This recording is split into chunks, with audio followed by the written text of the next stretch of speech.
Hello and welcome to the Exponential Talk Show, episode number 2. It's so great to see you all here. As you can tell, there's a few changes. First of all, the lights are back, but that's really it. But you also see on my other side, we have the Dolphins, the Seahawks, the Chargers, and the 49ers have all been added to the wall. So that's nice. We can also see the Falcons a little better. The power of tape. Uh, it really is magical, I gotta say. Tape is very helpful. I don't know what just happened. My stream just kind of lagged out for a second and restarted from the looks of it. But anyway, we'll run past that. My timer is gone. No, I'm just kidding. It'll be okay. It'll be okay. All right. So here on the Exponential, we have a lot of fun here, but one of the most important things we do here on the Exponentials, we only talk about sports. Sometimes that could just be talking about analytics or could just be talking about the actual games themselves. But really, mostly what that means is we don't get into all of the controversial stuff, such as more recently the Tyreek Hill arrest situation. We're not really going to get into that in depth today. But of course, at any point in time, if you want me to address any sports-related topic, you can comment down in the chat, and I'll be more than happy to oblige and answer your question. So, without further ado, I think it's time we get into our first of 3 topics here on the Exponential Talk Show. As you know, there are 3 topics ranging from about 10 to 15 minutes, and I'm going to be trying to be as thorough as possible getting through all of them. So, of course, we're going to start with our first topic of the day. So I'll go ahead and tell you what the 3 topics are. Our first topic is the MLB playoff madness. It's going to be pretty much an equivalent of what was on the old channel known as Analytically Speaking, one of my most popular videos sequences where I made 2 videos regarding NFL games and breaking down the statistics, trying to figure out which team would win based on running game percentage, pass game percentage, and run against the defense, etc., etc. But we'll be doing it for the MLB playoff tracker and bracket. So all this is credit to ESPN and their writers for the most of the analytics, but I'll be breaking it down in my own unique way. So you might hear some other stuff. Our second topic of the day is the NFL panic meter. So we'll get going from everything from the New York Football Jets to the Atlanta Falcons. And of course, even the Cleveland Browns. Can't miss them out. Then in topic 3, we cover what happened in college football over the last week.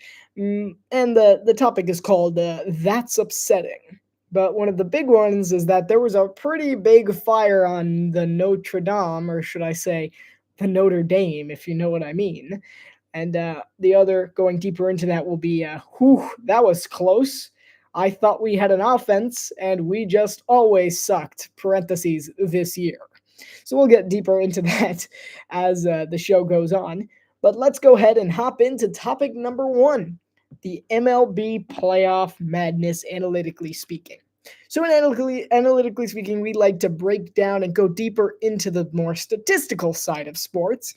So as we get into baseball, let's take a look at the AL to begin with. So starting at the AL, the October playoff matches, as it stands, have the Twins facing off the Astros in the wild card round and the Royals taking on the O's. Meanwhile, in the ALDS, it would be Twins or the Astros taking on the second Yankees, and the Royals or Orioles taking on the top ALC, the Cleveland Guardians. So some tiebreakers. Let's go into that first and foremost, just as a little bit of context. So say Cleveland Cleveland in the AL, they hold the tiebreaker over Baltimore, but not the Yankees in a 2-team tie for best record in the AL. So the Orioles will get the AL's top seed in a 3-way tie by virtue of intra-divisional record among the 3 clubs. But if Cleveland and New York are tied, New York will take the lead. If Cleveland and Baltimore are tied, then Cleveland takes over. And then if all 3 of them are tied, then Baltimore takes the AL first spot. The other one, if Baltimore and New York tie, the Orioles would currently hold the AL East tiebreaker because they lead the Yankees 6-4 in the head-to-head series, with 3 games remaining, so that could go either way. Assuming the Yankees sweep the series over the Orioles, they'll have no problems heading on into whoever their opponent is into the postseason. They'll basically be guaranteed a top spot in the case of a tiebreaker. So let's go ahead and break down the AL race. There are currently 3 teams with a 99% chance or more of making the playoffs, and that's the Cleveland Guardians, the New York Yankees, and the Baltimore Orioles. The Guardians currently have an 88% chance to win the division, which is higher than obviously the other 2 of them, considering they're in the same division. They have an 84% chance to clinch the bye and a 24% chance to hang out in the playoffs in the wild card round. So if you add up 12 and 88, that gets almost 100. Pretty straightforward. But of course, for those that are less versed in the mathematic terms, 88 and 12, yes, obviously 100, but the 84% in clinch bye is not counted in the make playoffs numbers. So the make playoffs is over 99%, which means the combination of the clinch division and wild card put together. The clinch bye is a completely separate statistic altogether. Just trying to be straightforward before we continue. As for the Yankees, they have a 68% chance to clinch the division and are currently in the lead in the AL East. A 68% chance to clinch the bye, same as the division. So pretty much if they get the division, there's a good chance they'll get the bye. And then the wild card spot, they have a 32% chance of being there. No, excuse me. God bless me. Anyway, along with the Orioles, who have a 32% chance to clinch the division and a 32% chance to clinch the bye. Again, basically, if they win the division, their chances of hitting the bye are significantly higher. The wild card, they have a 68% chance and more likely. So as you see, the 3 statistics are very similar. 32% chance for the Yankees to end up in the wild card is the same percent chance as their Orioles to win the division, and the Yankees 68% to win the division is the same amount as the 68% that the Orioles have to make the wild card. It's because it's basically one or the other at this point. Either way, they're both making the playoffs. It's just a matter of which one of them goes where. Coming up in the wild card spots, we have 3 very, very tough teams trying to find their own way to the World Series. We have the Kansas City Royals, who have a 98% chance of making the playoffs, mostly thanks to Bobby Witt Jr., star shortstop. But their chances of winning the division and the bye are less than ideal, with an 11% chance to clinch the division and a 9% chance to clinch the bye. The road for the top spot seems only a 3-headed race. But their wild card chances for the Royals are very high, with an 87% chance of making that. And then we take a look at the Houston Astros, who have a 94% chance to make the playoffs. However, they have a 92% chance to clinch the division because they have a weak division. But what that means is they only have a 2% chance to make the wild card. If, say, they somehow manage to lose the division to the Seattle Mariners, who currently have an 11% chance of making the playoffs, an 8% chance of winning the division, it could get a little rocky along the road there for the Astros. But it's pretty much all said and done in the AL West, as it seems like the Astros have taken a pretty solid lead over the Mariners. As for the 6th and final member of the AL wildcard race, the Minnesota Twins have an 80% chance of making the playoffs, a 1% chance to make both the bye and clinch the division, but a 79% chance to make the wild card round. As you may or may not be wondering, 79 and 1 does not equal 100%. That's because their chance of making it's only 80%. It's a less than complex math. I'm just explaining it out for some that aren't following along. Whatever their make playoffs percentage is calculated using the clinch division added on to the wild card chances. The clinch bye has, again, absolutely nothing to do with it. The Detroit Tigers have a 12% chance. Meanwhile, trying to vie for an upset spot, their only hope is to outplay the Twins or hope the Mariners beat the Astros at this point. And they have an under 1% chance of either clinching the bye or the division. It's not looking too hot for the Tigers, but maybe they can pull off a miracle. Now let's take a look at the other race, the NL race, starting with the tiebreakers.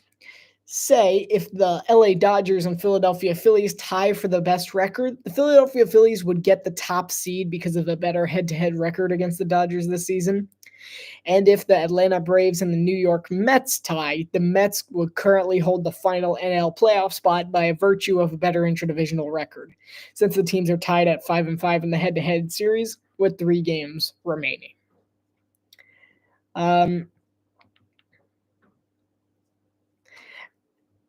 Continuing to break down the NL race.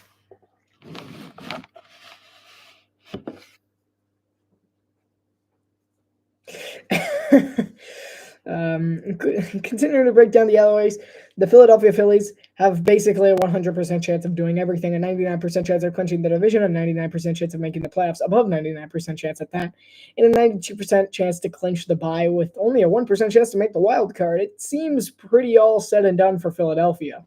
But if we look at the Dodgers, things are less than locked up, even though they have the playoffs on lock. They have a 94% chance to clinch the division, which is surprisingly not as high as it should be. But they do have an 89% chance to clinch the bye if they do win that division, and a 6% chance to make the wild card. The reasons why are because of 2 little teams called the San Diego Padres and the Arizona Diamondbacks. The Padres a 94% chance of making the playoffs, a 5% chance of clinching the division, basically unheard of, but they're making it close, clinching the bye at 4%, and the wild card spot at 90. So nearly 95% chance for these Padres to make the playoffs, and they are putting on a show towards the end of the year. But they're not the hottest team in baseball. That belongs to the Arizona Diamondbacks, with an 89% chance to make the playoffs at this time and a 1% each to clinch the division and clinch the bye. But they have an 88% chance of making the wild card round. It seems very, very interesting coming into this one. Meanwhile, another division leader comes from Milwaukee in the AL Central, as they seem to be the only competitive team in that division at this time, unless you count the Cubs, which I don't really do. They currently have a 4% chance of making the playoffs, so I'm not even going to mention them. The Milwaukee Brewers have an over 99% chance to both win the division and make the playoffs, less than 1% chance of being in the wild card round because they're going to be in the divisional anyway, and a 14% chance to clinch the bye, which is 3rd best among the top teams. Meanwhile, the 2 teams vying for the final spot in the NL playoff picture are the Atlanta Braves and the New York Mets. Struggling with logos here. Still trying to get accustomed to doing MLB. Used to more doing the NFL college football side of things. But, we adjust, we adapt. The Braves currently have a 67% chance of coming away with the playoff over the Mets, but the Mets are close behind with a 46% chance of making the playoffs. The Braves have both of those percentages are nearly 100% due to the wild card spot. The Braves, all 67 of their percent come from their wild card chances, and 45% of the Mets, 46 come from the wild card. The Mets currently actually have a 1% chance to win the division by some miracle. But overall, so my take on the division is going to be the Phillies are going to take the top spot in the NL, followed by the Dodgers, Brewers, Padres, Diamondbacks, and between the Braves and the Mets, I'm going to have to take the Braves. Honestly, if they can make it to the playoffs, they have a chance of getting Ronald Acuna Jr. back, or Acuna, my mistake, back for the postseason. And that'll be extremely helpful if they want to make a solid run to the World Series, but that'll also mean having to conquer tough opponent in Milwaukee before doing anything else. Meanwhile, in the AL, I definitely have the Guardians coming in first. I know that maybe seems shocking, but I actually have the Guardians coming relatively close to all the way. I'm not going to give that prediction quite yet. The Yankees falling out of the top 3, finishing in the Orioles finishing in second, with the Astros coming in third, the Yankees in fourth, the Royals in fifth, and then the Twins at no shocker at sixth. So that's the MLB analytically speaking by the numbers, as I like to say. So let's move on to our next subject, the NFL panic meter. Things might get a little crazy in the NFL, say. After week 1, there were a few teams that looked just a little bit confused about which team they were playing for. It kind of seemed like he didn't know what field they were on, and maybe they thought they were playing in high school all over again. But let's in fact take a look at these teams. So for those that don't know, the NFL Panic Meter has been going on for a very long time. And the Panic Meter is a scale of 1 to 10 about how worried should we be about teams. I mean, sometimes there's teams such as the Bengals last year who started with a 1-3 record and ended up not being great, but they almost did it. Almost. There's teams like lacking of better examples at this moment, but there's teams that at the beginning of the season maybe seem like a 1, or like there's a lot of hope for them. That's what a 1 is. There's a lot of hope for them, and then all of a sudden, week 2, that panic meter's up to a 10. So I'm going to try to do my best to break down what teams there really is a need to panic about. Starting with the first team, of course, the most obvious, the team that had the most hype and the most hype not to live up to. It's just the same old Jets. Aaron Rodgers had his second debut on Monday Night Football against San Francisco. Don't worry, Jets fans, he didn't get injured, but it didn't look pretty. He actually became one of the few quarterbacks to actually get benched by the end of the game. That's a 2-time MVP. I think that's actually more. But as far as my memory goes, that's a 2-time MVP you're benching. But I mean, it's makes sense. Rodgers went 13 of 21 for 167 yards, a touchdown, and an INT against San Francisco, which granted San Francisco was the second best team in football last year, but I was not surprised. I was not surprised in the slightest. By the way, I did very well with my picks this last week, considering it was week 1. I finished with a remarkable record of 11-5. You can check out those picks on the game commentary for Thursday Night Football between the Ravens and the Chiefs. I'll give my Thursday, and I'll give my picks at the end of this one if we have time. If not, I'll make like a separate short video, which won't be on this one. It'll be on my other channel, so go ahead and subscribe to that one. It's called R Squared's Monday Morning Mayhem. You can find it on the other channel portion of the Exponential, way down at the bottom. But anyway, on the Jets panic meter, it's safe to say that they could be in a bit of trouble. After all, their schedule's not easy, as they, in the coming weeks, they have an easy stretch, with the next 4 games being up against teams who only one of which won a game, and even then, they have Sam Darnold as their quarterback, and that one's over the seas. So assuming the Jets get off to a strong 4-1 start, they then have an interesting next 4 games against the Bills, the Steelers, their rivals, the Patriots, and the Texans, before they get a little bit of a break against Arizona, but maybe not quite after the fight they put up against Buffalo, this in week 1. And then they have the Colts, Seahawks, Dolphins, Jaguars, Rams, Bills, and the Dolphins again to end the season. They talk about the Dolphins' final schedule being hard. The Jets' final 8 games are not nice. They're not nice, to say the least. The Jets, there could be reason to doubt New York, but going into these next weeks, we could see the Jets at a 4-1. So I'm going to put the panic meter at a solid 7. Sorry, my bad, solid 3. I scaled that wrong. There's no reason to worry quite yet. So 3 is towards the bottom, which means there's really not quite a reason, but maybe their heart's beating a little bit too fast in New York. Meanwhile, next up, there's the Cincinnati Bengals, a team who got utterly humiliated by the New England Patriots, of all teams, on Sunday afternoon. Going into next week, they have Kansas City. Cincinnati, you might be in a fair bit of trouble to open up the year. Starting with, according to Joe Burrow, he wasn't 100% going into that Patriots game, and Jamar Chase wasn't either. He was coming off food poisoning. So we'll definitely see what that was about. But anyway, they lost game 1 against the Patriots. Then they have the Chiefs. Then they have a couple of easy ones against the Commanders and Panthers. Then they have the Ravens. Then later on, they have the Eagles, Ravens again, the Chargers, Steelers, Cowboys.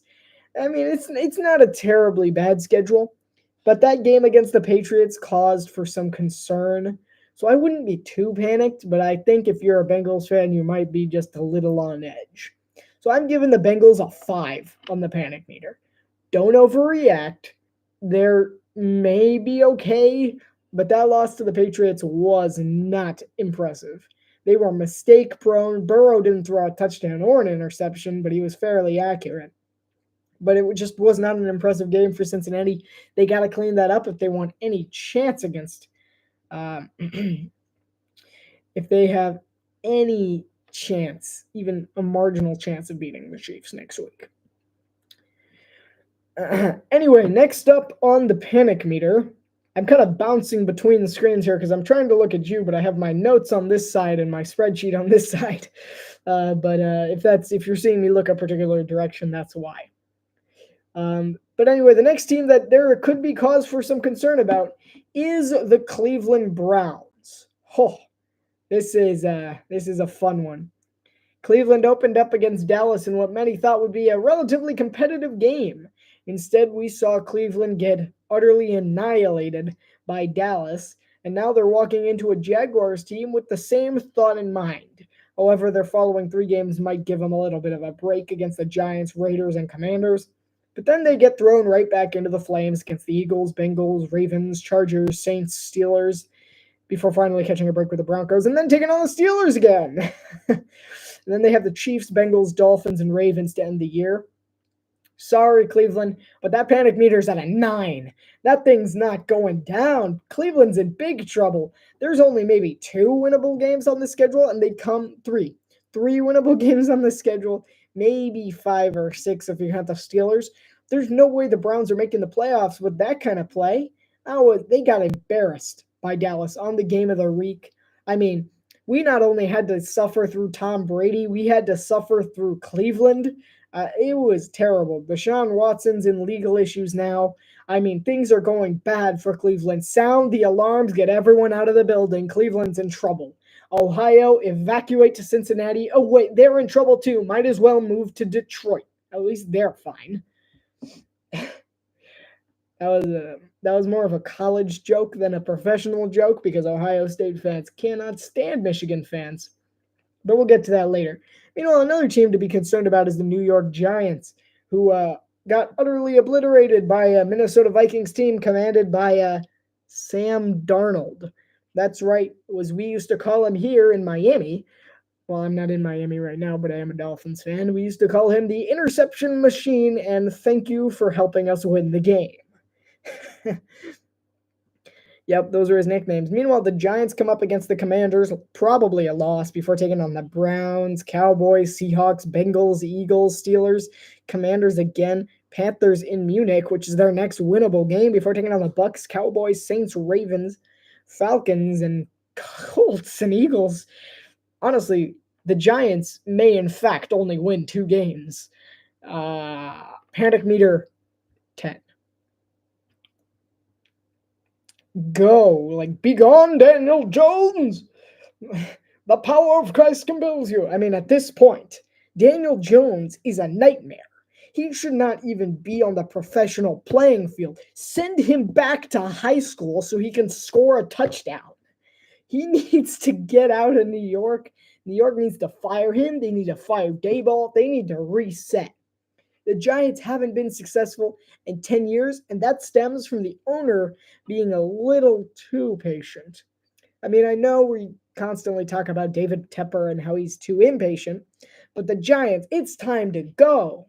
Get him out of here. Get him out of here. I mean, they got to leave. At some point, it kind of becomes ridiculous. Meanwhile, next up on the panic meter is the Green Bay Packers. Matt LaFleur said earlier that Jordan Love's not out for Indianapolis. He's just doubtful, which means they didn't put him on IR, which means he could be back by 4 games from now against the Rams. Until then, Malik Willis has a revenge game against Tennessee and a game against Minnesota, which is arguably winnable no matter what quarterback goes up against them.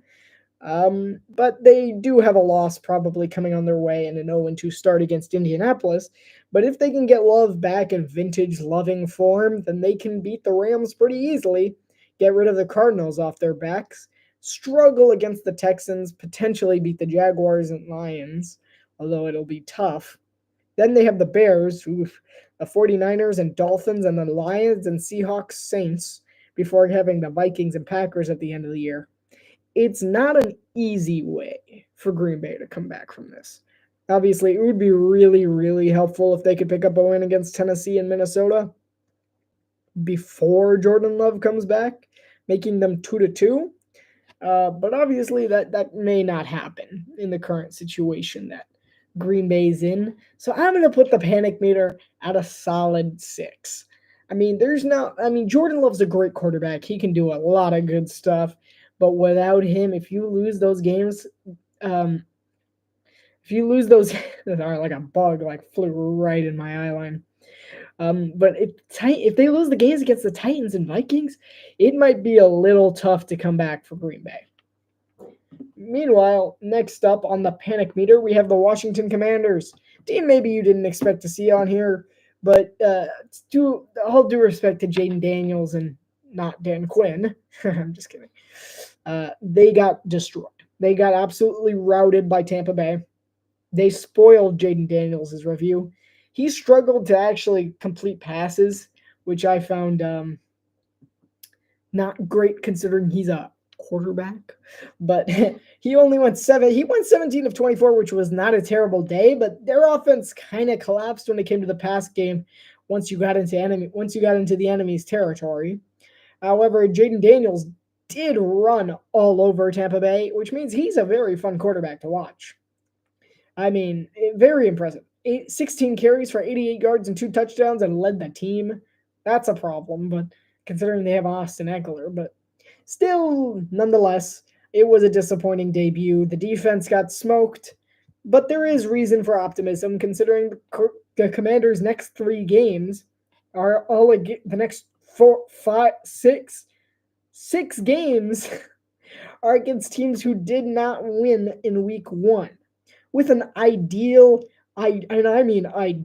because they got the Ravens, Browns, and Bengals on this 6-game stretch, they could pull off a 6-1. But I do think they're going to lose to 2 out of 3 of the Ravens, Browns, and Bengals. And maybe they'll come out with 4-4 record at the end of 8 weeks, which I gotta say isn't half bad. I'm putting this panic meter at a 3. Don't worry about it. Ease into it. It's his first season. The Commanders are fine at this time. They're perfectly fine. Just give it a little bit for him to settle down and then maybe worry. If you lose some games to, say, the Cardinals or the Giants twice or the Steelers, maybe even like the Titans, if they lose those games, then there's reason to worry.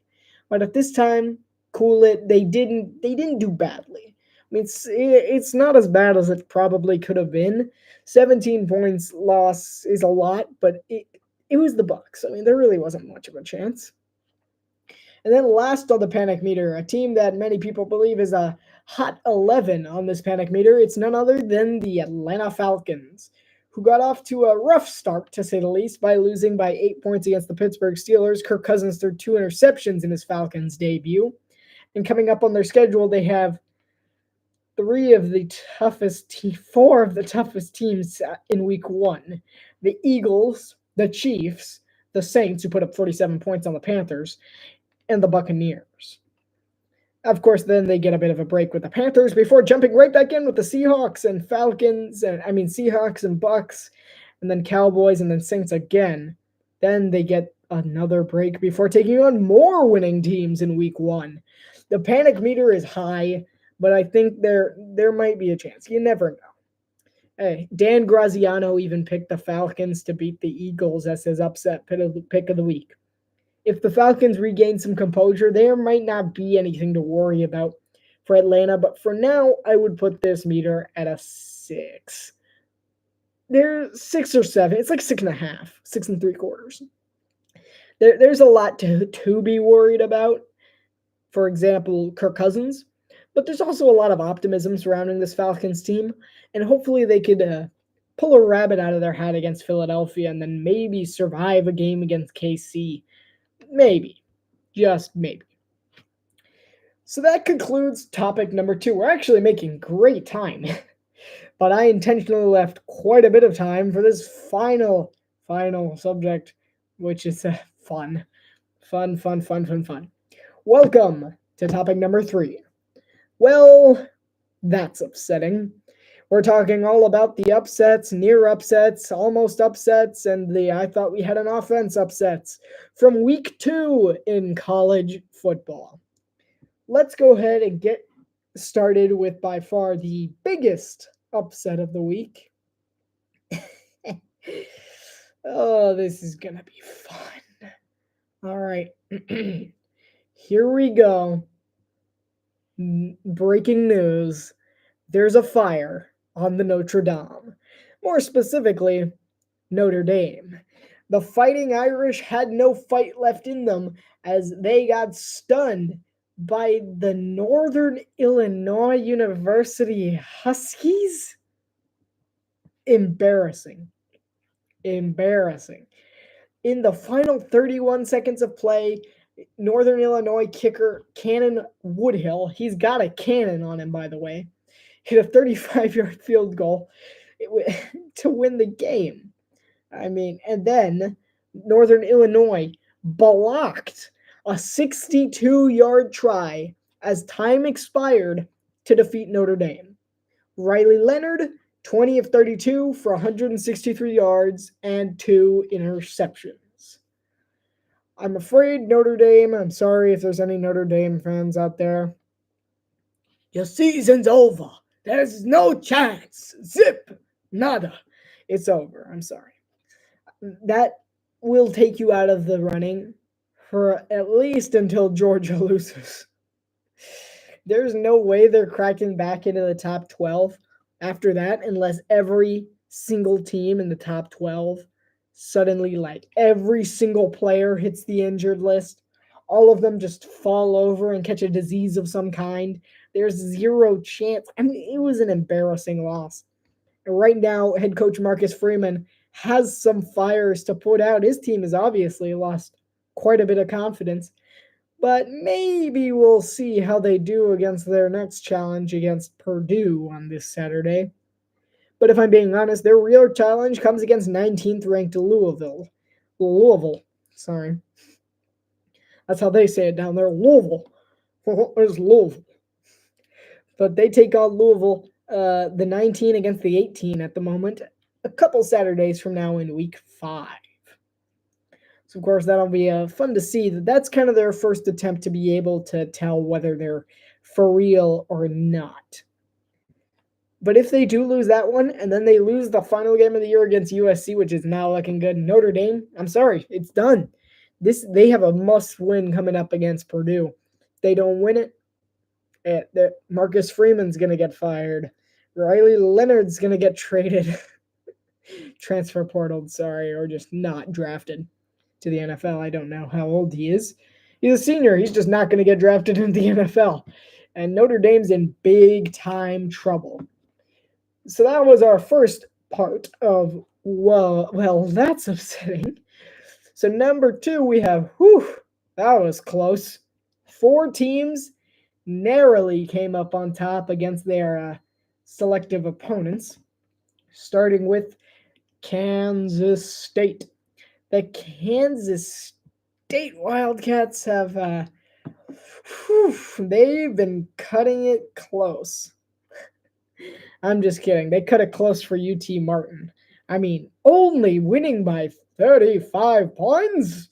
Ridiculous, I say. Ridiculous. No, that wasn't the problem. They had a very tough opponent come in, and they had to go into their house against Tulane. It was an epic game. Granted, fantastic. Kansas State narrowly survives, mostly thanks to a very great performance by DJ Giddens and Avery Johnson. Quarterback Avery Johnson went for 180 yards and 2 touchdowns, while DJ Giddens took it 19 carries for 114 yards, but more importantly, he had 14 receptions and a big 63 yards and a touchdown. The big touchdown from him came 45 yards from Avery Johnson. I didn't see the play, but to win that game. So Kansas State actually had to really pull away, because on the final 8 minutes of the game, they're all squared up at 27. Quarterback Darian Mensah of Tulane fumbles the football. And then safety Jack Fabry, I don't know how to say her name, I apologize, and returned the ball 60 yards for a touchdown. And then at the end of the game, Tulane drives yet again after almost making it. They throw a 1-on-2 jump ball in the end zone, and Kansas State manages to snag it to ice the game.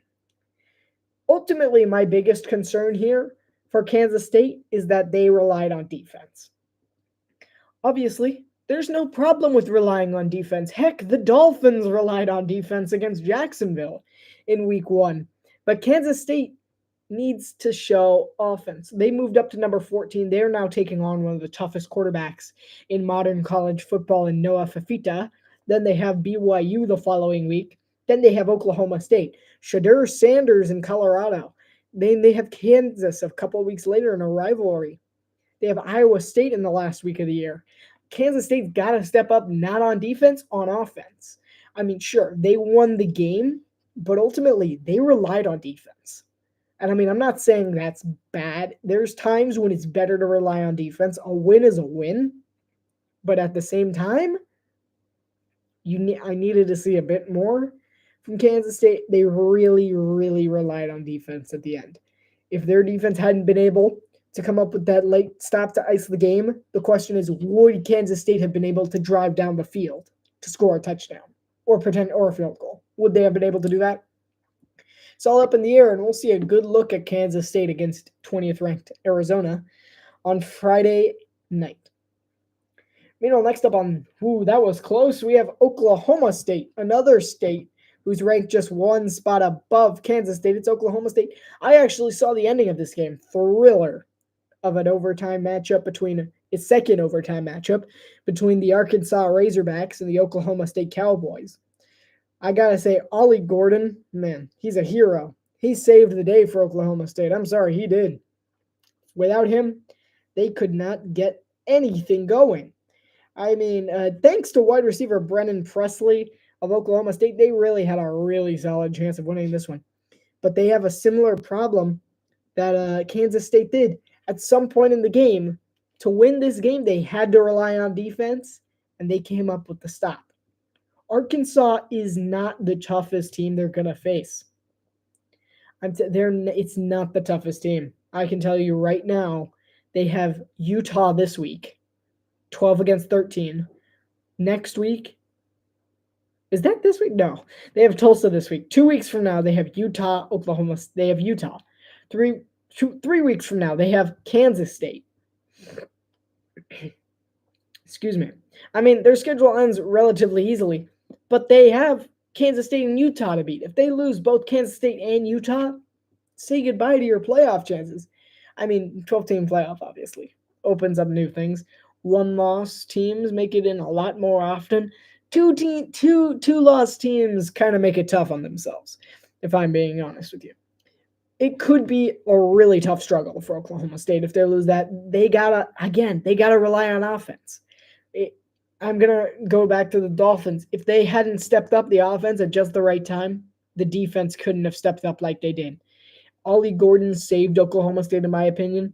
If Ollie Gordon didn't score that late touchdown for OK State, it was game over. Arkansas wins that game easily.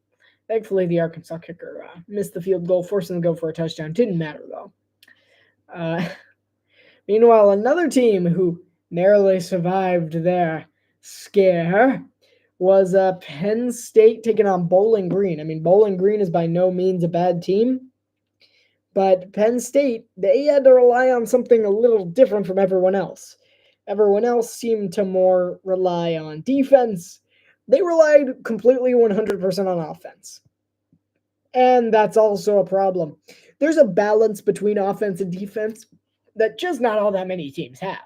Teams that have showcased that this year so far have been the Miami Hurricanes, the Texas Longhorns, and the Georgia Bulldogs. Can't go a single episode without mentioning both teams from Miami, can I? But anyway, Penn State narrowly came away with this one, and that was all Drew Aller. 13 of 20 for 204 yards, 2 touchdowns, and an INT. Of course, running back Nicholas Singleton is 13 carries for 119 yards and a touchdown. Sure did help quite a bit. But ultimately, the separation they got from down 4 going into the half, 17 unanswered points. They were down by as many as 10, then 17 unanswered points before Bowling Green finally got their offense running. So, I mean, props to the defense for pulling away with it, but they definitely have to start playing a little faster next time. Otherwise, they might not be so lucky. Got to remember, they have tough teams on their schedule. They have 11th ranked USC, 3rd ranked Ohio State, underrated Washington, and unranked. Same for Wisconsin. They have tough opponents on this squad on their schedule, and to win that, they have to get off to a fast start. It was way too slow of a start for them, down by as much as 10 in the second quarter. They gotta pull. They can't leave it down to the last minute against teams like Ohio State or USC or even Washington. Those teams are going to beat you on defense faster than you can beat them on offense. Meanwhile, another team that narrowly somehow survived their meeting is Oregon. Granted, Oregon had the toughest opponent of this, and they definitely have a lot to learn about this game. Mainly that they were down. I don't even understand it. Like, how did Oregon survive this? And the simple answer is red zone defense, forcing Boise State's offense, who made it into the red zone 4 times during the first half, to only cash in 2 field goals. They could have easily been up on Oregon 28-14 at halftime, and then there was no coming back. Of course, they were up against Ashton Gianti, who's 25 carries for 192 yards and 3 touchdowns. I mean, pretty much solidified his Heisman attempt. His attempt to go after that. I just looked at the name of the Oregon kicker. His name is Atticus Sappington. Atticus. What a dapper name, Atticus Sappington. But anyway, they did a really good job shutting down the throwing game. Maddox Madsen was terribly inaccurate for Boise State. And ultimately, I feel like defense kind of won this one for Oregon. Although, all props to Oregon and Dylan Gabriel, and only missing 3 passes throughout the entire game, 18 of 21 for 243 and 2 TDs. But overall, really, it was an iffy performance for the Oregon offense as far as productivity goes. 37 points ain't bad, but Oregon needed to score a whole lot more if they're going to beat because Boise State isn't even the toughest team Oregon plays. They have Oregon State in a big rivalry coming up soon. Then they have Ohio State. They have Michigan State, whose defense could stump some people sometimes, depending on who. They have Michigan. Then they close the season against the W's of the Big Ten in Washington and Wisconsin. Oregon does not have, by any means, an easy schedule. But if they want to win those tough games, not only do they have to outscore their opponent, they have to out-yard them, they have to out-defense them. But most importantly, what they really struggled with in this game, to me, is they need to dominate possession. Boise State had more possession by a minute, but still. If they can orchestrate longer drives, they definitely have a solid chance. Because it looked pretty tough there for a while. If I'm being honest with you, they really had to go really quick. On their first drive of the day, it took them 51 seconds. That's how it's done. Then they took the next one, 7 seconds. Perfection. Then at the end of the game, that's where it got iffy. They're down by 6, 3 minutes, 1 minute on a punt return, so I don't even know how that works. And then 3 minutes, and then 3 minutes again. I get the 3 minutes is not a long time for most people, but you look at Boise State, their first drive took a while, 3 minutes. Second drive took forever, 5 minutes. Their drive, 1 minute, then 1 minute, then 1 minute, then 2 minutes, then 10 seconds. The reason Boise State lost this game is because of that 10 seconds. Oregon had to dominate. They had to extend it longer. They went way too fast, like entirely too fast to score. Sometimes you have to draw it out. And they did a better job in the second half, but 3 minutes is not a long time. They should take a play out of the Miami Dolphins book against the Jaguars. The Dolphins on one of their first drives of the day organized an 8-minute drive. I think on the first drive of the day, and they didn't do anything with it. But it took but it took plenty of time off the clock. Tick tock, tick tock, tick tock. That's how you win gritty games. Oregon needs to be able to control the tempo. They were not able to do that. I need to hurry up. All right, number 2. I thought we had an offense is the next subject. We're going to go kind of faster for this one. Starting with Iowa, who in the annual Cyclohawk Bowl between Iowa and Iowa State collapsed late against the Cyclones, and honestly looked very disappointing throughout that game. After putting up 40 points in week 1, they very much struggled in week 2. Next up is NC State, who thought they had a real chance of winning the not less than tough ACC this year. Got absolutely humbled by Tennessee in the Dukes Mayo Classic, losing 51-10. Considering NC State put off 38 points against Western Carolina, not entirely surprising, but I'm pretty sure the Wolfpack fans thought they had a little more going for them than that. Then comes Oklahoma. Oklahoma still adjusting a little. What was the word I was going to use? To being in the SEC, they faced a former Big 12 opponent in Houston. And after dropping 51 points on Temple, a 4-point win against the Houston team, who, to say the least, lost to UNLV by 20 points. It was an impressive day by Oklahoma. A win's a win, but nonetheless, we thought you had an offense. Next up is the Kansas Jayhawks. I feel so bad for Kansas. So bad. Because honestly, they were all going, last year was our year. Last year was our year. Last year was our year. Their quarterback got injured. Jalen Daniels gone. Then this year's our year. This year's our year. And they come out of the gates stomping on Lindenwood, dropping 48 points in an incredible offensive showcase. And then go into week 2 and lose by 6 points to an unranked Illinois team, 23-17. Illinois shut them down. Illinois is a good team, but Kansas needed to be all over that one. And then lastly, for our subject for the college football, is we just always sucked. In parentheses, this year. These teams have been good in the past, just not this time. Starting with Michigan, who Sharon Moore has been coaching unpaid for the last 2 years. Don't know why he would do that. But it didn't exactly pay off. Not sure why they paid him as much as they did. I mean, 31-12. They looked pretty bad. I was actually kind of surprised that they came up with a win at Fresno State. I'm kidding. But still. The amount of money they paid Sharon Moore, a $500,000 bonus for every year he remained head coach, and $5 million in additional compensation for year 1. What? I'm sorry.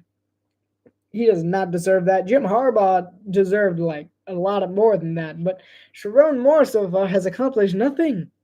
They got absolutely thrashed by Texas on College game day, mind you. They stood absolutely no chance when it came down to it against the Longhorns. I'm genuinely shocked that they're still in the top 25. They did drop a considerable amount down to 17, but honestly, I would have booted Michigan out altogether. Next up, we have Georgia Tech.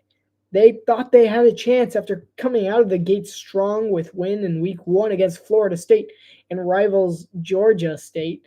But then we came to realize that was less of a Georgia Tech thing and more of a Florida State and Georgia State thing. A Florida State and Georgia Southern thing. And it definitely showed. Syracuse pretty much wiped the floor with them throughout the first 3 quarters, outplaying them 31-14 until eventually Georgia Tech in the final 5 minutes of the game decided to put their Yeah, and I'm losing it today. Words are just not flowing the way they should be. So that they should be. But I mean, if you look at the win probability, it's like smooth. I know that's a weird thing to say, but I'm that's actually very satisfying for me because it's like a loop, and then it spikes and then goes back down. It's actually incredibly satisfying. But nonetheless, Haynes King did not have a good game. Kyle McCord thrashed them, and Georgia Tech just finally decided to put their play together in the final minutes to keep them alive. But it wasn't enough. It kind of definitely looked like less of a Georgia Tech thing the longer it went on. Then, lastly, as our final team to cover in this, is the Baylor Bears, led by Dave Aranda, who they finally thought, oh, DeQuan Finn's good. He was Toledo's quarterback. We're bound to do something. And after only winning by 42 points against Tarleton State, they thought they might have had a chance against Utah. Turns out they didn't. Utah completely shut him down, defensively at least. Cam Rising barely seemed like he's trying. 8 of 14 for 92 yards and still threw 2 touchdowns? That seems like a Baylor problem. Utah scored 23 points unanswered. 23 points unanswered. They did not score in the second half. Baylor scored all their points in the 15 and 1 seconds of the final half. The 30 and 1 seconds of the final half of the second half. Words are not working, I'm telling you. But ultimately, once Cam Rising exited the game, he did get injured injured his hand, but hopefully he's all right. But Baylor just had no chance while he was in the game, 23-0 unanswered, and that was when Cam Rising was in the game. When he exited, they didn't score again, but Dave Aranda couldn't get the offense going. Well, anyway, I'm afraid that's all the time we have for, that's upsetting in college football. But really quickly, let me give my NFL picks for the week. Tell me if you agree with them. I have 6 minutes. We're going rapid fire. So the Dolphins take on the Bills on Thursday night. Are you ready? Wait, sorry. Hold on. Are you ready? This is going to be fast. Try your best to keep up. We got 5 minutes. Let's go.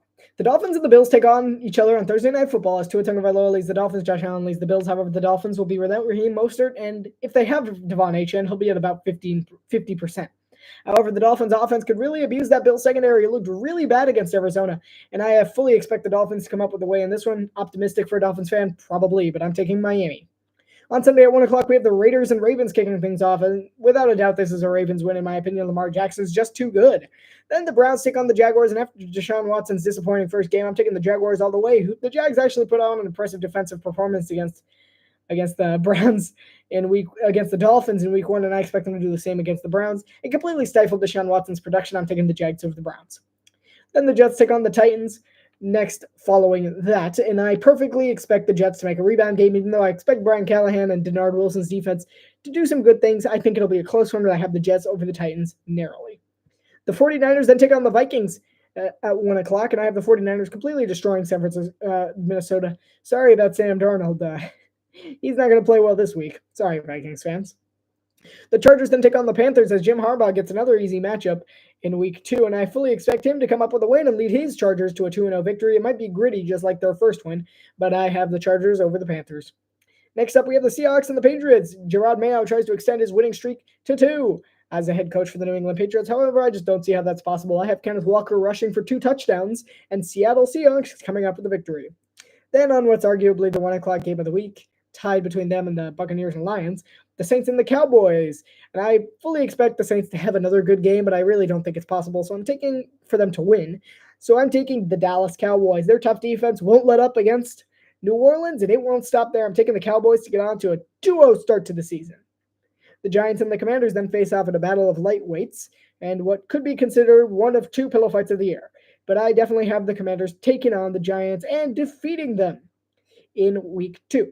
Then we have the Tampa Bay Buccaneers and the Detroit Lions face off. This is a potential upset scenario for Tampa Bay. Baker Mayfield's played really well. Mike Evans is just doing Mike Evans things. Todd Bowles coached fairly well in their first game. If I'm being honest, I wasn't a fan of the hire at first, but I'm starting to get charmed by the coach. He's got a nice personality about him. But anyway, going back to the speedy stuff, I still don't see the Bucks coming out on top. I'm taking the Lions in a close one, very close. Game of the week, in my opinion. I'm taking the Lions over the Buccaneers. Then we have Anthony Richardson taking on the Jordan Loveless Packers, and I'm taking the Colts all the way. Without Jordan Love, the Pack are nothing. Might as well just call them without love. They're lonely at this point. Then the Rams take on the Cardinals at 4:05 in the afternoon on Sunday, and I fully expect the Rams to take over this game and rebound from their tough loss. Cooper Kupp will be catching 2 touchdowns, and that's not just because he's on my fantasy team. At 4:25, the Pittsburgh Steelers take on the Denver Broncos, as it would have been the Russell Wilson revenge game, but Russell Wilson's not playing in this one. It's Justin Fields. So surprise, surprise, here's my upset pick of the week. I'm taking the Denver Broncos over the Pittsburgh Steelers. I'm going to do it. Broncos country, let's ride. Give me the Broncos. Then at the 4:25 game of the week, we have the Cincinnati Bengals taking on the Kansas City Chiefs, and I have none other than Patrick Mahomes delivering a beautiful touchdown pass, perfectly arced again to Travis Kelce, and leading the Chiefs to a victory over the Bengals on the game of the week. Then on Sunday Night Football, the Chicago Bears get off to a rough second game against the Houston Texans after coming off a win in Caleb Williams' debut, but him majorly doing nothing. CJ Stroud has earned the right to take command of the Texans as a team captain as of this week, so I'm taking the Texans over the Bears, and it's not even going to be close. Sorry, Bears fans. But if Chicago even has a chance, it'll be because of the defense, not because Caleb Williams plays well. Then on Monday Night Football, the Eagles take on the Falcons, and I'm taking Philadelphia over Atlanta. Maybe there's a good chance that Atlanta could upset them, but I'm taking the Eagles all the way. Boom. Mic drop. Not going to drop this mic. I just did the entire NFL picks in 5 minutes. And I'm not even that out of breath. So without further ado, thank you guys so much for watching. Can't wait to see you for my commentary later this week. There'll be a notification when it is. I can't tell you it won't be Dolphins-Bills because I'm going to be enjoying the game. But it could very well be Bears-Texans on Sunday Night Football. Thank you guys so much for watching. And don't forget to tune in next time for episode 3 of the Exponential Talk Show.